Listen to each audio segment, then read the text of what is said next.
Bayangkan, kamu harus terbang dari landasan yang lebih pendek dari lapangan sepak bola di tengah laut. Dan kalau gagal, laut yang menunggu. Disinilah keberanian diuji.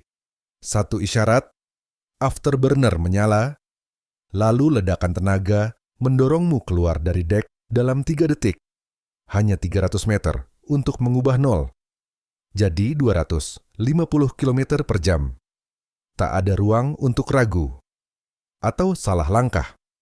Tapi tantangan sebenarnya adalah pulang. Kapal terus bergerak, angin liar, dan landasan selebar lapangan basket. Dari 240 km per jam menjadi nol. Hanya dalam 2 detik.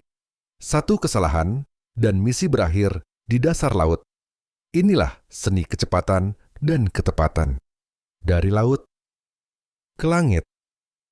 Lalu kembali lagi, seolah tak pernah salah,